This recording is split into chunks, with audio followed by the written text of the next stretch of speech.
छोरी अम्मी के जरिए आई हूँ और मेरी ये दवाई है कि मुझे स्टार्टिंग के अक्टूबर में यहाँ पे रात में सोते समय कुछ हो गया था, कुछ जाना जैसा मुझे यहाँ पे हो गया था। तो मैं स्कूल गई थी अपने नहाने के लिए, तो वहाँ सुबह सुबह पानी निकल रहा था मुझसे। तो कुछ लोग कह रहे थे कि मुझे ये मकड़ी ने काटा है। मम्मी ने भी ये कहा था शायद मकड़ी काटी है, स्कूल जाओ देखो। तो स्कूल में गए तो वहाँ भी लोग कहते हैं कि मकड़ी काटती है तो पूरा फैल जाता है। हाँ, लेकिन वो उस टाइम पे नहीं फैला। कुछ दिन बाद ही बढ़ते बढ़ते पूरी उसमें नाक दे गई। तो मैंने दवा खाई भी, ट्यूब लगाया, घर में रखा था उसको लगाया, लेकिन कुछ नहीं हुआ। थोड़ा दिन और इंतजार किया, बढ़ते बढ़ते सही हो जाए सही हो जाए। कुछ पानी मम्मी ने दिया, कुछ घरेलू नुस्खे जो करते हैं मम्मी ने दिए लगाने में, फिर लगाओ सही हो जाएगा। लेकिन वो घाव बढ़ते बढ़ते पूरा इधर आ गया, ऐसे फैल गया। हाँ, अब मैं बाहर जाऊँ तो उसमें लोग कहें कि कैसे क्या है क्या नहीं, बहुत बढ़ता है। अब उसके थोड़ा दिन बाद क्या लगा, उसमें गड्ढे होना चाहिए उसी चेहरे में, उसी घाव में गड्ढा हो गया, गड्ढा अंदर गड्ढा होना, पानी खून सब साथ में बहता था उसका।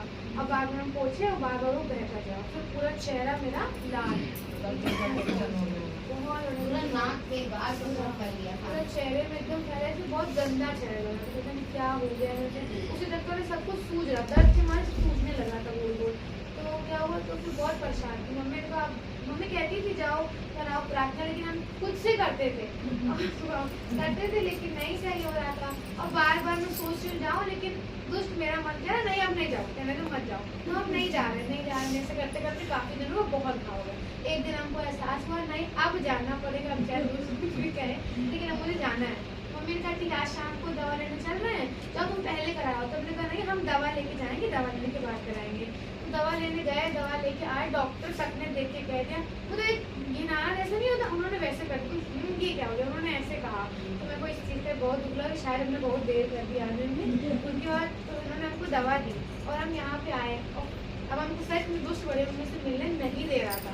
हमने फ़ोन किया, बड़े मम्मी का फ़ोन लग ही नहीं रहा, बहुत देर तक किया। फिर थोड़ी देर वेट किया, बड़े मम्मी आए, कभी बड़े मम्मी आए। फिर हमने घर गए बड़ा पापा, जब घर आए देखा बड़ा पापा है ही नहीं, बड़े मम्मी है ही नहीं। बड़ा पापा कह रहे बड़े मम्मी बाजार गई है बड़े पापा कह रहे तुम फोन पे बात कर लेना। मैंने कहा ठीक है चलो, तुम घर गए, लेकिन मन शांति नहीं हुआ कि फोन पे बात करेंगे। हम चाहते हम मिले, बड़े मम्मी हमारा ये चीज देखे। तो हम जैसे ही आए वैसे उन्होंने बोला कि भावना आई थी और चली गई वो। तो हमने कहा अच्छा ठीक है फोन कर। थोड़ी देर बाद बड़ी मम्मी उसी रास्ते से निकली और गेट ऐसे थोड़ा खुला रहता है, तो बड़ी मम्मी हमको दिख गई। और हमने ये तक नहीं सोचा कि वो आएंगी, थोड़ा रेस्ट कर लेंगी, बस भागे तुरंत भागे। बड़े मम्मी घर पहुंची और बड़ी मम्मी चेंज ही कर रही थी उसी टाइम में। हमारा बड़ा मम्मी कहाँ है, बड़ा कमरे में, तुरंत कमरे में घुस गए। बड़ी मम्मी चेंज कर ही रही थी और करते करते उन्होंने मुझे देखा, उन्होंने तुरंत बोला कि तुम जाओ फोन पे कर देंगे। तो एक आज स्कूल गई, हमने कहा बड़े मम्मी कह रही चलो ठीक है घर में कर देंगे, हम चले जाए। इसलिए हमने कहा ना कि तुम जाओ हम घर में कर दें, क्योंकि हम आधे कपड़े में थे।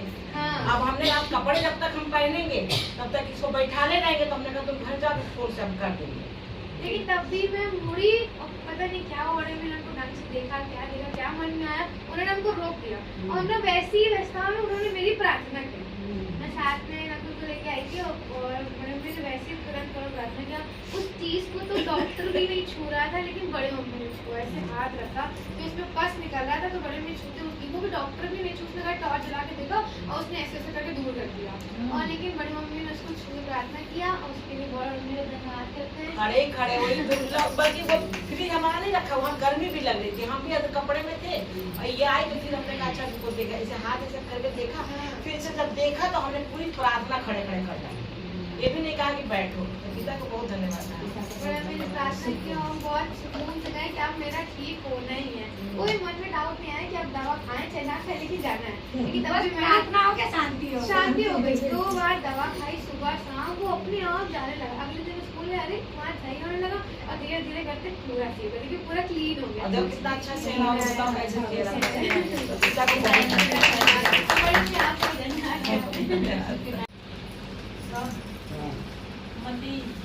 बोलो।